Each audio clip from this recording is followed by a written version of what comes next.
Welcome to the Grad School Femtoring Podcast, the place for first-gen students of color to prepare for grad school. This is Doctora Yvette Martinez-Fu, and I will be serving as your femtor, providing you with tips and tricks and everything else you need to know to get into and successfully navigate grad school.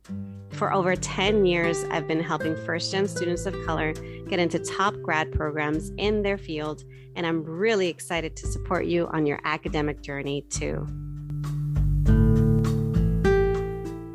Welcome back, everyone, to another episode of the Grad School Femtoring Podcast. This is your host, Doctora Yvette. And for today's episode, I thought I would record on the topic of reducing overwhelm at school and work before the holiday break. This time of year, specifically the time in between the Thanksgiving holiday and the December holidays, can be really hectic for a lot of us. And it can be especially overwhelming for many people, and particularly for those of us who are highly sensitive, those of us who may be or have ADHD, may be autistic or on the autism spectrum, suffer from PTSD or anxiety disorders, or even for those of us who experience childhood trauma. It can be hard to emotionally regulate, and by emotionally regulate, I mean our ability to effectively manage and respond to our emotions. So it can be hard to do that any time of year, but it's especially hard this time of year. Even if you don't struggle with any of the things I mentioned earlier, it is a stressful season. Stress is normal, but too much stress is not good for you. And so knowing this about myself as a highly sensitive person, knowing that I do get easily overwhelmed during the fall quarter, fall semester, during this winter season, I thought I'd share some strategies that have helped me with managing the overwhelm and reducing the overwhelm. The first strategy I want to share is to prioritize your tasks by urgency and due dates, and then ask yourself, what is essential here? This is a great thing to do any time of year, but it's especially helpful right now because sometimes we can get into this habit of working on autopilot. You know what you have to get done most of the year, when you have to go to work. You may have a schedule and a routine, but then with the holiday season, more things start to pile on, and all of a sudden, these things get thrown off. And so what do? You have to go back to your initial set of priorities and really think about, okay, what do I absolutely have to get done right now? I'm feeling really overwhelmed. What are the things that are overwhelming? What do I have control over? What do I absolutely have to get done? What is essential? It can help too. And I don't necessarily do this, but I know that I have it as a tool if I ever need to. You can create a not to-do list. So you've got your to-do list and your priorities based off that to-do list. But then a not to-do list is the things you're not going to do. And so this could include an example of a task like this would be, I'm not going to be checking emails every hour, because that sometimes, if you get especially busy, that can be a way to avoid the discomfort of working on the things that are really overwhelming, the tasks that are really uncomfortable and feel unmanageable, and the things that are actually going to push the needle forward. So the not to-do list are the things that are not really going to be that helpful. Do you find yourself procrastinating? That means doing tasks that are technically tasks to get work done, but aren't actually making a big dent in the things that matter, the things that are going to help you get from point A to point B. Point A being everything that gets in the way of you then eventually taking a winter break or finishing off your semester. So first thing is prioritize your tasks by urgency and due dates and ask yourself what's essential. The next thing I recommend, and I don't know how many of us actually think about this. I think about it and I implement it from time to time, not all of the time. But when I get especially overwhelmed, it helps to have this as a little tool. And that is to find ways to reduce decision fatigue. Decision fatigue refers to the ways that after you make one too many decisions, your ability to make additional decisions actually worsens. So let's say you wake up and you're trying to decide what outfit you're going to wear. And you're going back and forth, can't figure it out. Eventually find something. And then next, you're trying to decide, what am I going to have for breakfast? Again, not really sure, back and forth, back and forth. Finally, you land on something. Excuse me. And then you are trying to figure out where you're going to work. Maybe today's a work from home day, or maybe you have the option to change locations. And you're trying to decide, am I going to work from home? Am I going to work at the coffee shop? Am I going to work at my friend's place, or whatever it is? You can't decide. Eventually, after a while, back and forth, you decide. And so you notice that by the time you sit down and actually start to get work done, you've gone through so many decisions that in and of itself can be draining. That takes up energy. So why not save that energy by having a preset uniform? You know, this week you're going to just wear a basic sweater and jeans and flats all week. Or this week you're going to have the same breakfast every week. Maybe it's an egg, maybe it's yogurt with the same toppings, maybe it's cereal, you name it, whatever it is that is nourishing to you.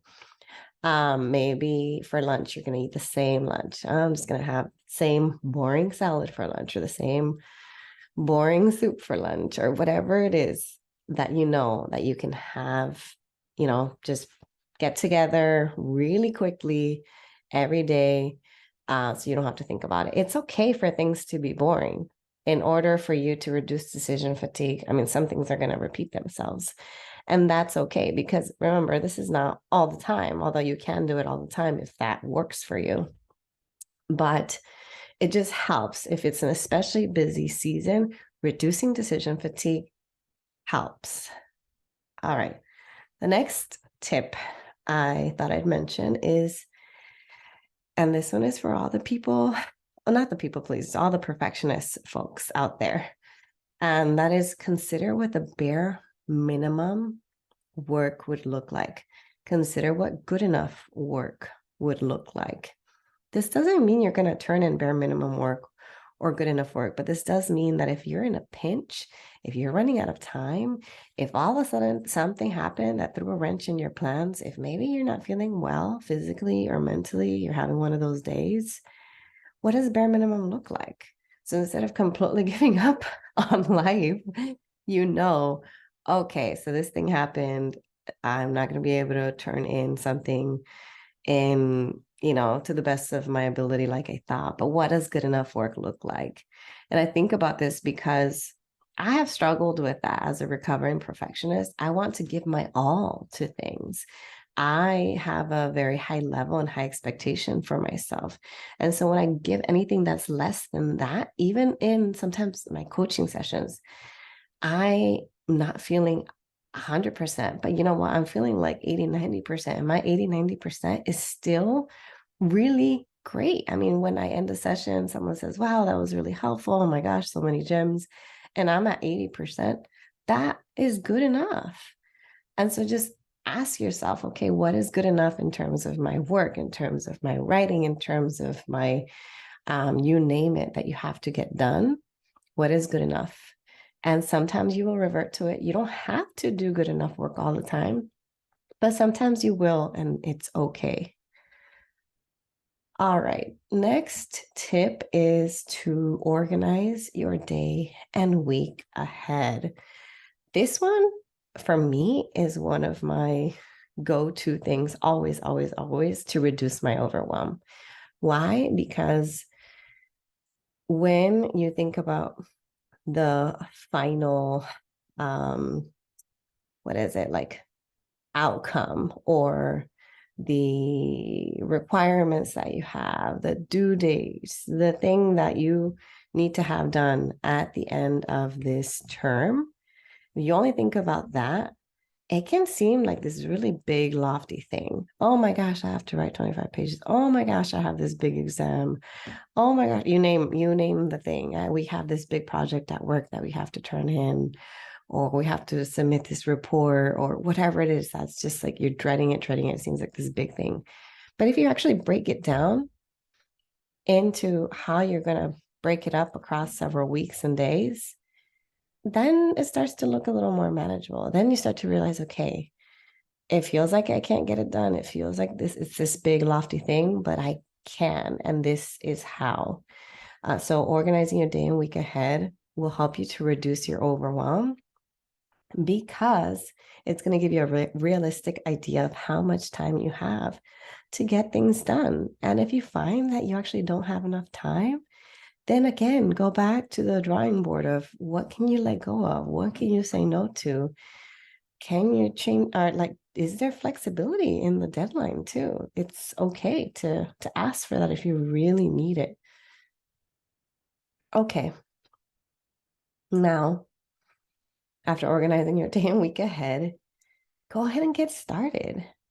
We can spend so much time and be in our heads about this, about the thing that we're afraid to get started on, the thing that has to get done to finish off this term. But sometimes the hardest part is just getting started. It becomes this big monster in your head. And then once you start working on it, you realize, okay, that's not going as bad as I thought, or it's not as hard as I imagined, or maybe it is as hard as I imagined, but I'm getting it done. So get started. And if you're doing a marathon session, because I will tell you, it doesn't matter how many times I will encourage people to work a little bit at a time, to be consistent, to do things, whatever your priorities are every day. I know that life happens. And I know that when I was a graduate student, I would work in chunks of time. I was not able to because of a wide number of reasons, from like having a kid to my chronic illness to my other responsibilities. I could not work on a project every single day. So I worked in chunks. And I did do marathon sessions of writing retreats and long days that I prioritized just working on my stuff. And I do that sometimes even to this day where, with getting COVID recently, I've just have not been able to work. I've been listening to my body, honoring it. I've been sleeping for 12 plus hours.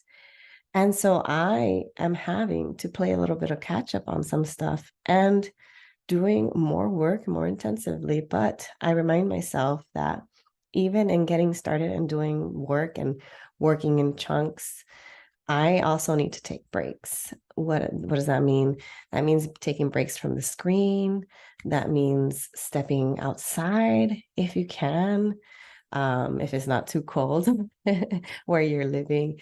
That means just giving yourself a little bit of space between you and the work. Because if you're stuck in the same room working on that same project and you're not even giving yourself time to eat, to nourish your body, that is not good for your health. So take care of yourself by working on things, but also taking breaks, even though I'm sure you have lots of big projects that are due, but you can still take short breaks, even if it is taking a minute or two to stop looking at your screen and to look elsewhere.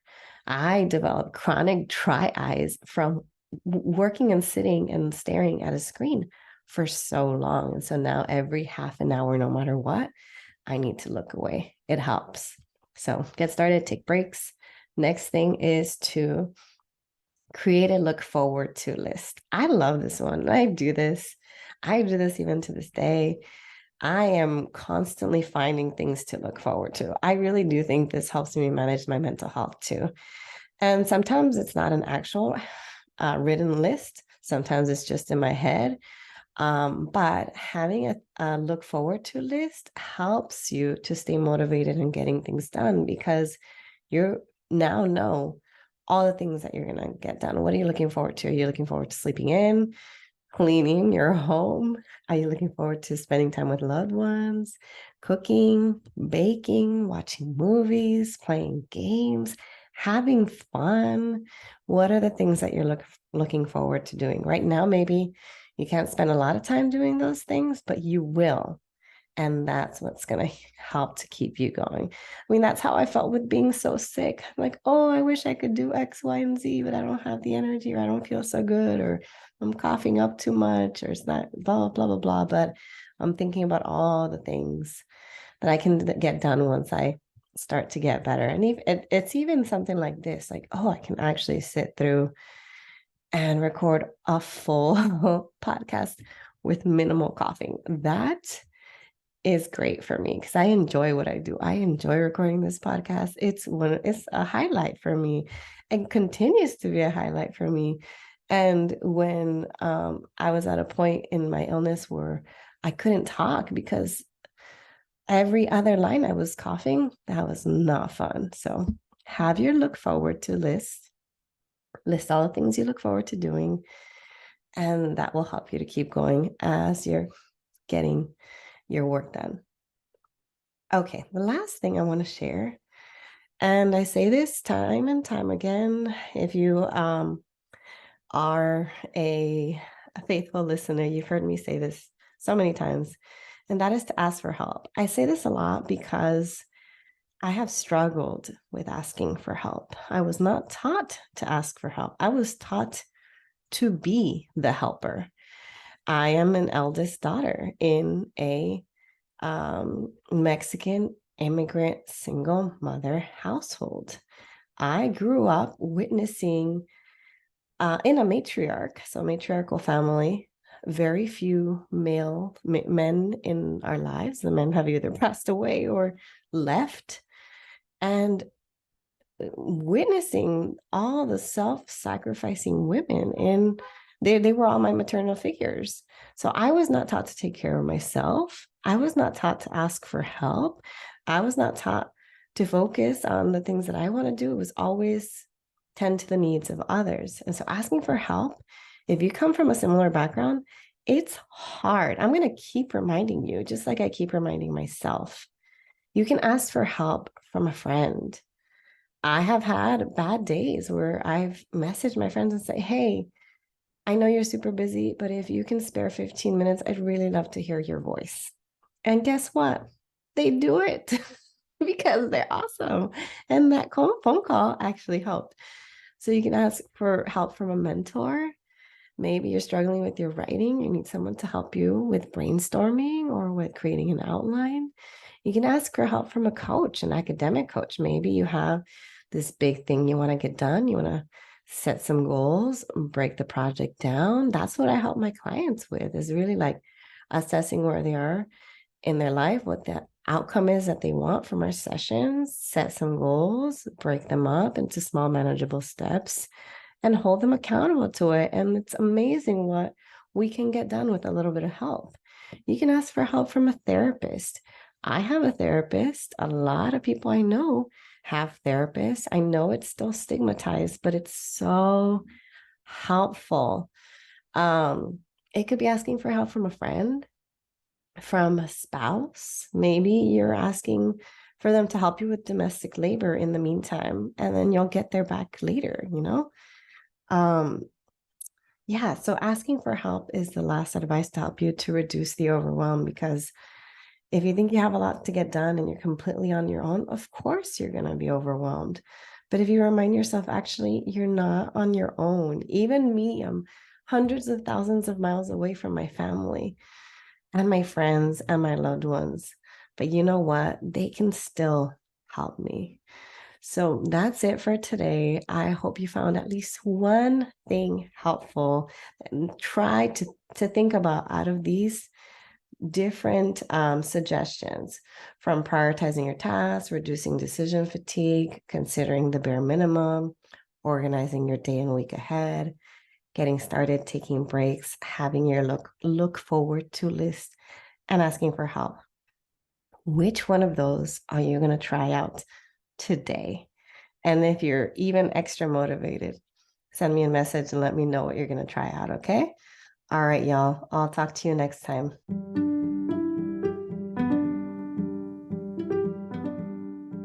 Thanks so much for joining me in the Grad School Femtoring Podcast. If you liked what you heard, here are 3 ways you can support the show. The first is to make sure you're subscribed and leave a review of the podcast. If you leave me a review on Apple Podcasts, you become eligible for a free half-hour coaching session with me. Yes, that's right, 1 free session. Once you leave a review, you can email me a screenshot and I'll send you a link to sign up. The second way to show your love is to get yourself a copy of my free 15-page Grad School Femtoring kit, which includes resources on research, organization, grad school, and career prep. Go to gradschoolfemtoring.com/kit to get it today. The third and last way to support my show is to follow me on social media. I am on Instagram, LinkedIn, Facebook, Twitter, and occasionally TikTok with the handle @Grad School Femtoring. Thanks again, and until next time.